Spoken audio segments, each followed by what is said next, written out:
So this is a fun question. What happens if a nuclear reactor on a submarine sinks?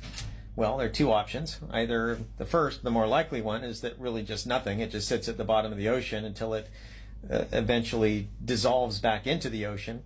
That would be quite innocuous in the sense that all of those elements are already in the ocean and that they would just be diffused rather slowly as the thing decayed away. I think that the question is more along the lines of, well, what if it went critical again?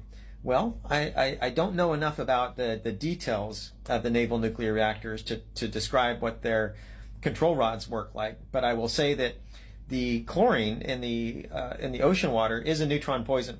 And so even if it wasn't enough to poison the reactor to keep it subcritical, if the reactor did go critical, it would disassemble itself.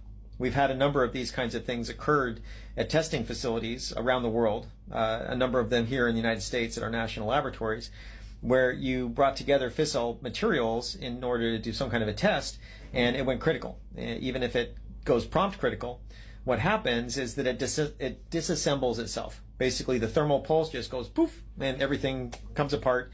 And not necessarily in an explosion, but you can, for example, boil a liquid and have it splash all over the place. That's happened in criticality events. And that's what would occur. You'd have a criticality event that would disassemble it, and then it would go subcritical, and then it would dissolve back into the ocean. So I hope that helps. It's a fun thing to think about, for sure.